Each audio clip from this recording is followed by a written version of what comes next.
بسم اللہ الرحمن الرحیم۔ السلام علیکم۔ لاکھوں کروڑوں درود و سلام آقا کریم صلی اللہ علیہ وآلہ وسلم پر اور آپ کی آل پاک پر۔ ناظرین اکرام، آج کا ہمارا جو خاص ٹاپک ہے وہ سورہ اخلاص کے حوالے سے۔ سورہ اخلاص اللہ تبارک تعالیٰ کا وہ خاص کلام ہے، وہ خاص کلام ہے جس میں صرف اور صرف توحید کو بیان کیا گیا ہے، صرف اور صرف توحید کو بیان کیا گیا ہے۔ پورا قرآن پاک جب آپ پڑھتے ہیں تو اس میں ہمیں صرف 3 چیزیں ملتی ہیں۔ سب سے پہلے توحید، رسالت اور آخرت۔ توحید، رسالت اور آخرت۔ اور سورہ اخلاص ایک مکمل حصہ ہے، یعنی کہ توحید، اور اس کا شان نزول بہت شاندار ہے۔ جب کفار مکہ آقا کریم صلی اللہ علیہ وآلہ وسلم کے پاس آئے اور آپ صلی اللہ علیہ وآلہ وسلم سے پوچھا کہ اے اللہ کے نبی صلی اللہ علیہ وآلہ وسلم، آپ کے رب کا، آپ کے اللہ کا حسب اور نسب کیا ہے؟ حسب اور نسب کیا ہے؟ تو اللہ تبارک تعالیٰ نے سورہ اخلاص کی صورت میں اس کا جواب دیا، عنایت فرمایا، اور فوراً حضرت جبرائیل علیہ السلام تشریف لائے اور آپ نے سورہ اخلاص آقا کریم صلی اللہ علیہ وآلہ وسلم کی بارگاہ میں پیش فرمائی۔ اور کیا خوبصورت الفاظ ہیں اس سورہ مبارکہ کے، یعنی کہ قل هو اللہ احد اللہ الصمد لم یلد ولم یولد ولم یکن لہ کفوا احد۔ کوئی مجھے اس طرح کا کلام کوئی لکھ کے دکھائے، کوئی پڑھ کے دکھائے، ایسا خاص کلام جس کی کوئی نوید نہیں ملتی، جس کا کوئی ثانی نہیں، الحمدللہ۔ اور سورہ اخلاص میرے اپنے اراد و وظائف میں اس کی بڑی خاص اہمیت ہے۔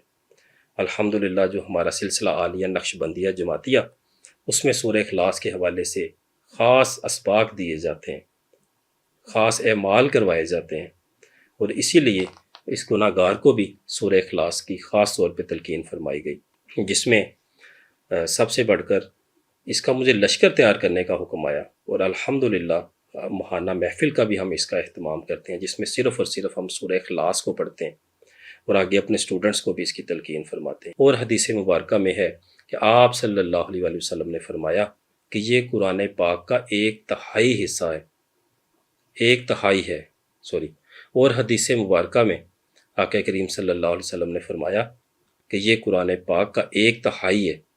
ماشاءاللہ ماشاءاللہ، کیا خاص بات ہے اس کی۔ آقا کریم صلی اللہ علیہ وآلہ وسلم کے پاس ایک شخص تشریف لائے اور آپ نے آقا کریم صلی اللہ علیہ وآلہ وسلم کی بارگاہ میں گزارش کی کہ یا رسول اللہ صلی اللہ علیہ وآلہ وسلم، مجھے اس سورہ مبارکہ سے محبت ہے۔ تو آپ صلی اللہ علیہ وآلہ وسلم مسکرائے اور فرمایا کہ آپ کو اس کی محبت جنت میں لے کے جائے گی۔ سبحان اللہ سبحان اللہ۔ اور یہ خاص سورہ مبارکہ جو ہمارے علماء کرام تھے، جو ہمارے علماء روحانیت تھے، ہمارے بزرگان دین تھے، یہ اپنے صرف ان سٹوڈنٹس کو تلقین فرمایا کرتے تھے، صرف ان سٹوڈنٹس کو تلقین فرمایا کرتے تھے جنہیں روحانی مدارج طے کروانے ہوتے تھے، جن کو روحانیت کی جو مختلف منزلیں ہیں وہ طے کروانی ہوتی تھی۔ یہ ایسی خاص سورہ مبارکہ ہے۔ اس کے حوالے سے الحمدللہ جب میں نے اس کو پڑھنا شروع کیا اور اس کے میں نے بڑے عجیب و غریب فوائد دیکھے، بڑے عجیب و غریب۔ اس خاص جو سورہ مبارکہ کی ایک میں نے بڑی خاص برکت دیکھی کہ اس کو پڑھنے والا شخص کبھی کسی کے آگے ہاتھ نہیں پھیلائے گا، کبھی کسی کے آگے ہاتھ نہیں پھیلاتا، اور اللہ تبارک تعالیٰ اس کو بلا سبب اللہ تبارک تعالیٰ اس کو نعمت عنایت فرماتے ہیں، اور لازوال نعمت عنایت فرماتے ہیں۔ الحمدللہ میں نے اس کا اپنی زندگی میں خود مشاہدہ فرمایا، اور جو اس کے عاملین ہوتے ہیں ان کی تو کیا بات ہے، ان کی کیا کہنے۔ الحمدللہ وہ ان کی کہی ہوئی زبان سے نکلے ہوئے جو الفاظ ہیں، اللہ تبارک تعالیٰ اس کی ضرور لاج رکھتے ہیں۔ حضرت بابا فرید الدین گنج شکر رحمۃ اللہ علیہ، آپ نے 36 برس سورہ اخلاص کو پڑھا، اور آپ 3 دن میں اس کو 1.25 لاکھ پڑھا کرتے تھے، اور اللہ تبارک تعالیٰ نے ایسی خاص کرم نوازی فرمائی آپ کے اوپر۔ الحمدللہ آپ جنگل میں بیٹھے تھے، تشریف رکھتے تھے، اور جو چڑیاں ادھر بیٹھتی تھی ٹہنیوں پہ آپ ان کو حکم دیتے تھے کہ بھائی گر جاؤ، وہ گر جایا کرتی تھی۔ آپ کہتے تھے اڑ جاؤ، وہ اڑنا شروع ہو جایا کرتی تھی۔ یعنی کہ یہ خاص فیض سورہ، صرف اور صرف سورہ اخلاص کے خاص فیض میں سے شامل تھا، جو آپ کے مرشد کریم کی نظر سے آپ کو عنایت ہوا۔ الحمدللہ، الحمدللہ۔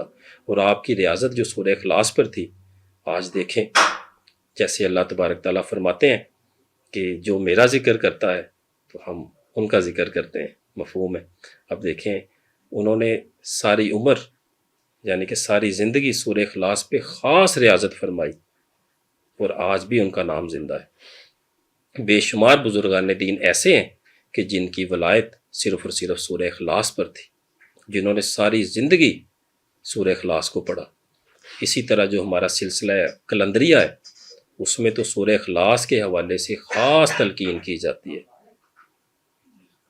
وہاں پہ سورہ اخلاص کے حوالے سے خاص تلقین کی جاتی ہے، الحمدللہ، کیونکہ وہاں پہ توحید کا غلبہ پایا جاتا ہے، توحید کا غلبہ ہوتا ہے۔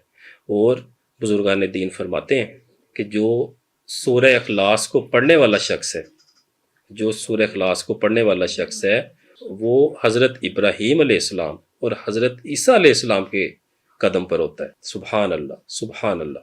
ناظرین، تخلیق کائنات سے لے کے آج تک 3 ایسے مواقع تھے جہاں پہ ابلیس سب سے زیادہ رویا، سب سے زیادہ غمگین ہوا۔ وہ کون سے مواقع تھے؟ سب سے پہلے جب حضرت آدم علیہ السلام کی اللہ تبارک تعالیٰ نے توبہ کو قبول فرمایا اور انہیں زمین پہ اتارا۔ دوسرا موقع جب ہمارے پیارے نبی صلی اللہ علیہ وآلہ وسلم اس دنیا میں تشریف لائے، آپ کی آمد ہوئی۔ اور تیسرا موقع جب بسم اللہ الرحمن الرحیم کا نزول ہوا۔ بسم اللہ الرحمن الرحیم بہت خاص اللہ تعالیٰ کا کلام،